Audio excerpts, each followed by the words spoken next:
Mr. Holden, you have one bill on the file today, which is with the due pass recommendation. Thank you, Mr. Chairman and committee members. Assembly Bill 525 is a consumer protection measure bill seeking to expand upon 2012 legislation regulating Second. Thank you. Buy here, pay here car dealerships by requiring dealerships to wait 10 days after a payment's due date before remotely disabling a vehicle. As a bit of background, buy here, pay here auto dealers are those who keep over 90% of their auto loans in-house, opposed to traditional dealerships who sell the majority of their loans within days. Keeping the loans allow buy here, pay here to avoid most lending guidelines opening up vehicle sales to people with poor credit. Because of the credit of these buyers, they remain on a short leash.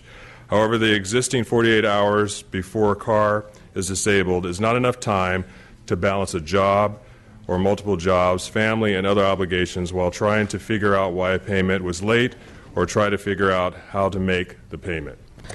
Recent amendments remove the opposition but remain committed to working with all interested parties to tweak any language that needs to be tightened. This bill received bipartisan support in the Privacy and Consumer Protection Committee, has negligible costs to the state. Just a second. If I can have the sergeants fix the number, the bill number, it's 265 instead of 525. Oh, I'm sorry. Thank you. It's okay. Well, Continue, Mr. Holden. But you know what? I think I said that in the body of my comments. You don't make any mistakes, Mr. Holden. Please continue. I respectfully ask for your aye vote. Thank you, Mr. Holden. Any individuals, any witnesses? Individuals in support? Any witnesses in opposition? Individuals in opposition? Seeing none, Department of Finance. Department of Finance is neutral on this bill, which would provide additional notice to consumers before a pay-here dealer can use start or interrupt technology to disable an automobile after the consumer defaults on a loan payment. DMV notes any costs associated with implementing the bill would be minor and absorbable, and we also note that the mandate created by this bill would not be reimbursable. Thank you. Questions or comments from the committee members?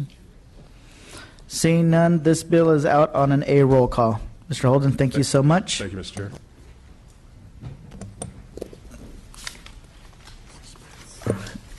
We have Assembly Member Wilk here. He has two bills on suspense. Mr. Wilk, how would you like to proceed? Thank you, Mr. Chairman and members. Let's go ahead and start with AB 85. Please continue. Okay. AB 85 clarifies the loophole in the Bagley-Keene Act in order to ensure state boards and agencies are conducting all meetings in an open, transparent manner. Current law allows agencies to exploit the loophole and has become a common practice to establish two-member bodies in order not to hold public meetings. Committees should be open to the public whether they have 2, 3, or 10 members. This bill has the same objectives as last year's AB 2058, which passed unanimously out of this committee off the floor by 77-0 vote and the Senate floor 33-0. AB 2058 was unfortunately vetoed, stating that the bill was expanding current law. So AB 85 is tailored to address the governor's concerns and be declaratory of existing law and aims to close the loophole by clarifying the language. At the end of the day, it's imperative that government must conduct its business in a visible and transparent manner at all levels, and that's what this bill attempts to do. And I ask for an aye vote. Thank you, Mr. Wilk. It's a suspense candidate, but we'll take that into consideration. Do you have any witnesses in support of the bill? I do not. Individuals from the public in support? Any witnesses in opposition? Individuals from the public in opposition? Department of Finance? Finance estimates minor and absorbable costs. Thank you. Great analysis. Good thing that we make the analysis. Any questions or comments from the committee? What question? It says on suspense. Just a couple of questions. What was the bill number from last year, Mr. Wilk? 2058. 2058. Who was the author? Me. So your suggestion is that last year you did so well. This year, No. We narrowed it. We took the governor's veto message to heart, and we narrowed it to to alleviate his concerns. Okay. Thank you. Appreciate those clarifications. We on the same side or not? I don't know. Mr. Bigelow, thank you. Any other questions or comments? Just having fun, Mr. Yeah. The bill's on suspense. Thank you. Please proceed to your next bill. Next bill I'd like to present to you is AB 542, which exempts early college high school and middle college high school students from the caps on enrollment and apportionment funding that are in place for physical education courses provided by community colleges. These innovative schools are required to complete PE courses for these students in order to meet the standards. These PE caps are important and will remain unchanged. AB 542 only addresses the small number of students in early college and middle college high schools, since these students take all their classes on a community college campus. And again, I'm committed to working with the stakeholders to make this as beneficial as possible. Right now, if you're in one of these high schools, all your classes the tuition is picked up for by the community college, with the exception of PE. And I've toured a number of these schools, and many times these are first-generation students. And I think it's important that we give them, not a handout, but a helping hand up. And so I think this is a small but important step to help these students attain their academic goals. And I, again, would respectfully ask for an aye vote. Thank you, Mr. Wilk. As I mentioned, this is a suspense bill. Any witnesses in support? Individuals from the public in support? Witnesses in opposition? Individuals from the public in opposition? Department of Finance. According to the Community College Chancellor's Office, this bill could create unquantifiable Prop 98 general fund cost pressures to the extent that community college districts are able to claim apportionment credit for additional middle or early college student enrollment. Further, this bill could create unknown Prop 98 general fund cost pressures to the extent that additional early or middle college high school students displace regularly admitted community college students. Thank you. Mr. Wilk, you still like his analysis on this one? I'm not a big a fan as this one. I've got to be honest with you.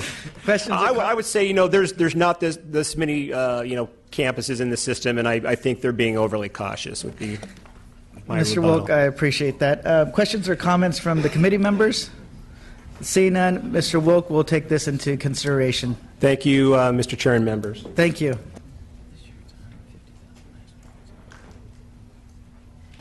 Mr. Quirk?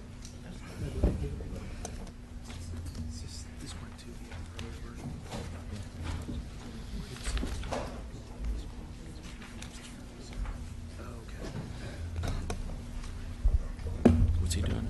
Mr. Quirk, you have one bill on the file today, AB 655, and it's a due pass recommendation. Thank you, Mr. Chair and members. AB 655 Move the bill. extends the sunset for the transportation of inedible kitchen grease program enforcement, and it increases the transporter's minimum enforcement fee from $300 to $350, and it is supported by the Pacific Coast Rendering Association, which will have to pay the fee. I ask for your aye vote. Thank you, Mr. Quirk. Any witnesses in support? Individuals from the public in support? Witnesses in opposition? Individuals from the public in opposition? Department of Finance. No file. No file. Question or comments from the committee members? Seeing none, I need a motion. Bill has been moved and seconded. Bill is out on an A. Roll call, Mr. Quirk. Thank you. Thank you so much.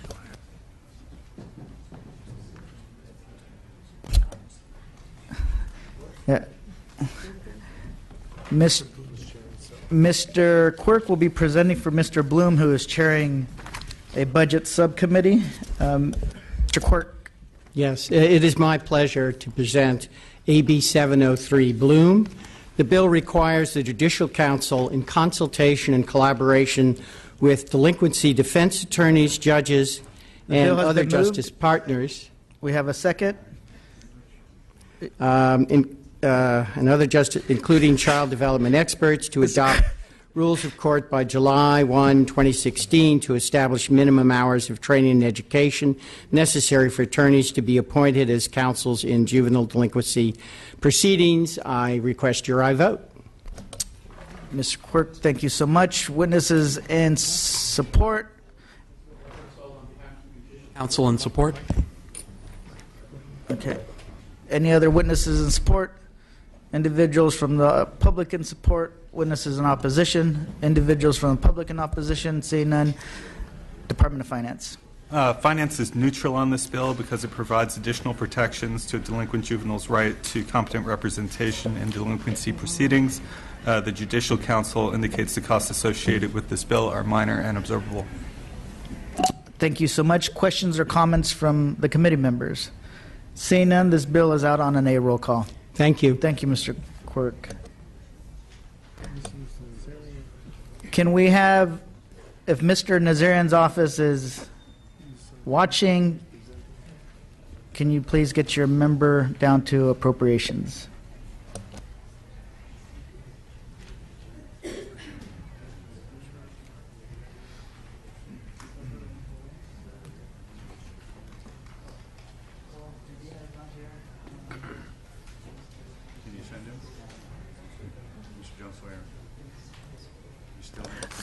Need a motion on the consent? Move the consent. Second. Bill's been moved and seconded. The consent calendar is out on a roll call.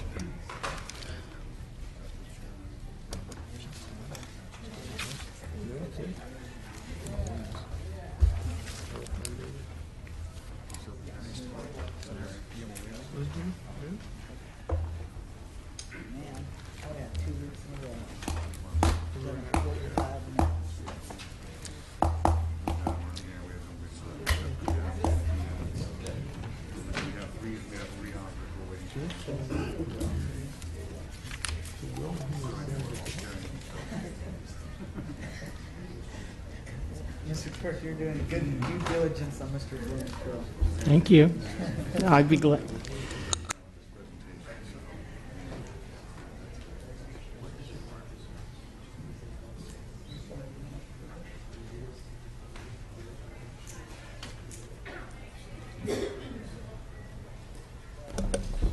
We're also waiting for Mr. Jones Sawyer and Mr. Medina. If you're listening, if you want to present, please come to 4202.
I'm sorry, I was in two other committees. Mr. Nazarian, you have one bill on file today, AB 970. Please continue with the due pass recommendation, of course. AB 970 is a great bill. I ask for an aye vote. Move the bill. Let me give it the justification it deserves. AB 970 clarifies the Labor Commissioner's authority to cite an employer and recover wages owed in two instances. One, for failure to pay the local minimum wage, and two, for failure to reimburse an employee for all necessary expenditures incurred by the employee directly related to his/her duties as required by existing state law.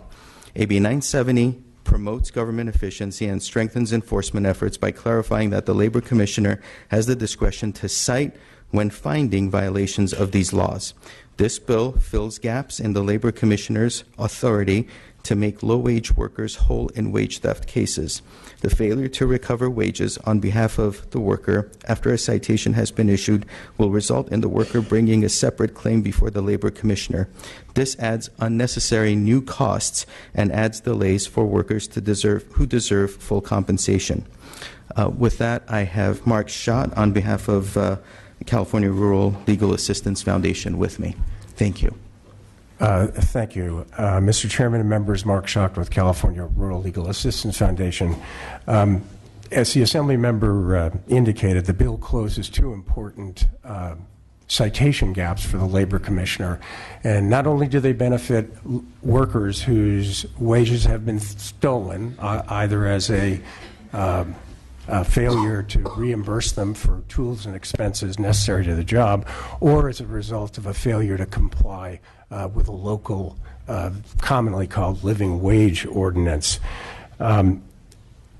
We've taken an amendment as a result of a pretty healthy discussion in the Labor Commissioner about double jeopardy, dual citations from the local and the state, and the amendment makes crystal clear that the Labor Commissioner may not cite if the local jurisdiction is citing that same employer for the same offense or is investigating that employer for that offense.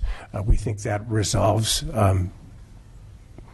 the critical issue raised by opposition in the Labor Committee, and we'd ask for your support. Thank you so much. Any other witnesses in support? Individuals from the public in support? Witnesses in opposition? Individuals from the public in opposition? Department of Finance? The Department of Industrial Relations estimates costs of $125,000 labor enforcement and compliance fund.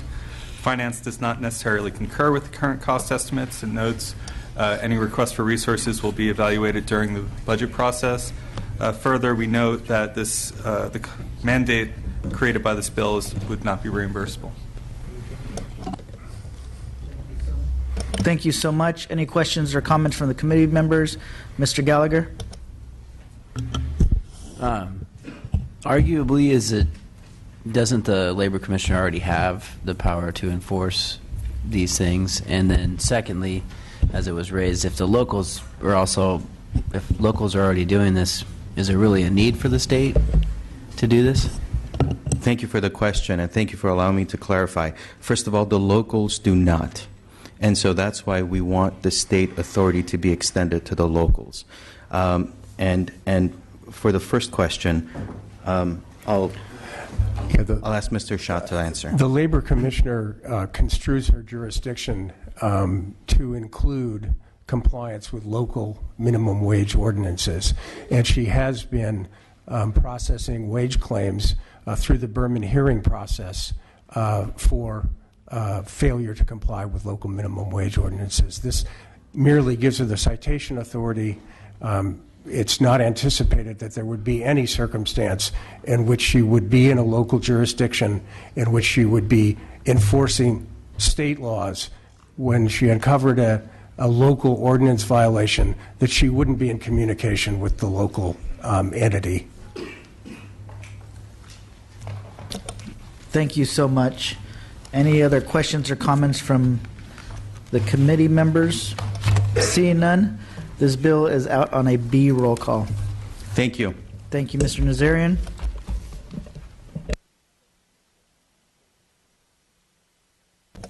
Mr. Jones Sawyer, you won't be the last person today, but you're here, so we're going to take you now. Mr. Jones Sawyer, your bills are on suspense, AB 672 and AB 926, but you would like to present. Which bill would you like to present on? Actually, I'm waiving presentation on AB 926. I just want to make a quick comment on it. Since I'm a member of budget and also the chair of the chair of Budget Sub 5, I'm going to work with the committee to address the costs. By reducing the number of persons on parole in the third year, we can save tens of millions annually, which we can use for the costs identified by CDCR, as well as support community reinvestment and reduce prison costs. We believe the number that they've given to you is way over the number, and we believe we can bring that down. Is it? That was AB 926, correct? Yes. Okay. And now you want to present on AB 672? Yes. Once I find it, yes. There we go. Thank you. Please proceed. Mr. Chair and members, AB 672 requires CDCR to provide transitional services to wrongfully convicted individuals upon their release from prison. Over the last 2 decades, the number of people exonerated in the United States have nearly tripled every year. After spending decades in prison for crimes they didn't commit, wrongfully convicted persons are released back into the community without access to basic transitional services, such as housing assistance, job training, or drug rehabilitation. Simply put, this bill will provide access to the same services that parolees are able to receive upon release from custody. AB 672's minor cost does not compel in comparison to spending years and sometimes decades in a prison for a crime you did not commit. I usually do not comment on suspense file, but I just wanted you to feel the magnitude that if you had been incarcerated for 15 years for something you didn't do because government and the state had convicted you wrongfully, and in some case criminally prosecuted you and fabricated information, and you've been in prison for 14 years, and after we made our mistake, we just pushed you out there with nothing but the clothes on your back. We as a state, when we make a mistake, we need to come back and make restitution for people that we've wrongfully done things to. This just gives minor, like $30,000, to an individual to get their life back together after losing it for sometimes decades while being incarcerated wrongfully. Thank you. Your witness, please. Briefly, yes, Mr. Chair, members, Ignacio Hernandez on behalf of the California Attorneys for Criminal Justice. We are the sponsor of this measure. We brought this bill forward after speaking with a number of exonerees who shared with us the experience that once they were exonerated, they literally, the doors were opened up for them, which was a good thing, but they had nothing, no money in the pocket. They were not taken to housing. They had no transitional services. Had they actually committed the crime and been released on parole or at the end of their sentence onto parole, they would have had all of these services available to them to start making the transition. Instead, they were left on their own devices with no money, no services. And so we're simply wanting to create a program for those handful of folks that are wrongfully incarcerated and are eventually released. We will work on the funding of it and the mechanics. I think there were some comments in the committee analysis about some of the challenges, and we have to find a way to do something for them. It was our mistake. We took their lives. Now let's give them a chance when they get out. Ask for your support when it comes up later on. Thank you. Thank you so much. Any other witnesses in support? Individuals in support? Witnesses in opposition? Individuals from the public in opposition? Department of Finance? No file. No file. Any questions or comments from the committee members? Mr. Wagner. I also don't usually comment on suspense items, but this one seems like an absolute no-brainer to me. And it seems like there's some questions that have been raised with respect to the availability of photos for ID cards and a possible conflict with federal law. Because it was suspense, I honestly didn't do as much digging into this as I should have. What are those issues? How are we going to address those? Because this seems to me a righteous bill. Go ahead. Mr. Chair, If I'm allowed, yes. Thank you for the question, Assembly Member. On some of the mechanics of it, one of the challenges, for example, under the law that now allows for an ID upon release, which took a number of years to get to, the photo cannot be older than 10 years old. And so, for example, the person who testified in committee on this bill spent 17 years in prison, so he's automatically excluded. We don't want to get exemption from federal law as far as the requirements for a license or an ID. We simply want to adjust some of the state requirements to fit these very unique situations, even if it's some sort of temporary ID when they walk out the doors of the prison. So those are some of the mechanics that have to be worked out, but that's one of the requirements right now. So like I said, for Mr. Obie Anthony, who was here a couple of weeks ago, he had 17 years in. His photo was 17 years old. Even though statutorily he's not allowed to get a license, even if he were qualified, he wouldn't meet the criteria as it is in statute now. So those are some of the things that we have to work out going forward. And he was the one that shared with us. He walked out, and thankfully he had a family member that still was there for him. He lost a lot of family members because he was in for murder on a life sentence, and he's made it, but it wasn't easy. Thank you so much, Mr. Wagner. Mr. Jones Sawyer, it's definitely a bill that will give serious consideration when it's on suspense. I appreciate you bringing it forward. Thank you, and thank you for your time, committee. Thank you for your questions. I see Mr. Medina's staff here. Is your member on his way?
So since this is a suspense candidate for Mr. Medina and he has a right to present on the suspense, members are free to go if you would like, because we don't need a motion or a second or anything on Mr. Medina's item. So, yeah, so it'll just be me and Mr. Bigelow.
I'd like to note that Mr. Medina, Assemblymember Medina, has just entered 4202.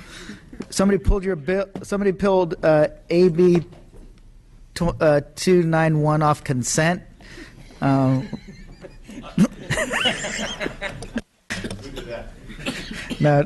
Mr. Medina, you have AB 291 on consent. It's already been passed. And now you have AB 753. It's on suspense. How would you like to proceed? I will proceed with AB 753. Please continue, Mr. Medina. I'm pleased to present AB 753, which is a measure that will ensure non-administrative educational employees serving in positions requiring certification will become permanent employees following a probationary period. Under current law, certificated employees in non-teaching positions at county offices of education with an average daily attendance of more than 250 pupils do not have the right to attain permanent status. This policy affects school psychologists, counselors, and school nurses, to name a few. AB 753 will remedy this situation, treating all certificated educational employees with dignity, respect, and professionalism that they deserve. With me today is Jeff Johnston of the California Teachers Association to speak in favor of the bill. Thank you, Mr. Medina. Please proceed. Mr. Chair, my name is Jeff Johnston, and I'm here on behalf of the California Teachers Association in support of AB 753. I teach locally in Lodi, and I was elected president of our local by my peers. This bill will treat educators in small school districts and county offices of education the same as educators in larger districts by allowing them to receive permanent status after completion of a probationary period. The cost to the state is minimal, and while it is true that a 20-year instructor in a small school district would now need to be told why they are being let go and would additionally have the ability to challenge that reason, this rarely occurs. For educators who are not making the grade, typically the professional is counseled out of the profession and there is no challenge or related hearing.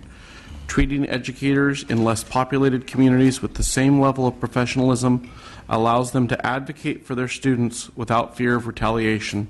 We urge your aye vote. Thank you so much. Any other witnesses in support, Mr. Medina? No, I believe this is it. Okay. Individuals from the public? Seeing none. Witnesses in opposition? Seeing none. Individuals from the public? Seeing none. Department of Finance? This bill could result in local costs in the tens of millions of dollars, potentially reimbursable by the state. Great. Questions or comments from Mr. Bigelow or myself? Thank you to the author. Appreciate your persistence and commitment to this particular bill. Could you really maybe address the issue with respect to the Vergara versus California adjudicated action, where it defined this type of action as unconstitutional? While that's under appeal currently, would it be premature for this particular bill to move forward? Mr. Bigelow, you're making reference to what is being adjudicated right now? And that's being appealed. That decision is being appealed. The Los Angeles. Yes. You're talking about the Los Angeles decision. Right. You know, I don't, as a former teacher, I don't, to answer your question, see a close connection between the two. What we're trying to address here is mostly county educators, county employees. A lot of the times I think of county offices of education who, because of a certain, I would almost say a quirk in the law, don't have the opportunity for permanent status, who could be there 10, 15 years and year to year be on a temporary status. Very different from, I think, the case of in Los Angeles that you mentioned, which school district employee tenure, or the case of challenging teacher tenure in Los Angeles. These are, professional, certificated people who have not had the opportunity to ever reach permanent status. So I see it very differently from the case that you're mentioned. Right. And I appreciate that response.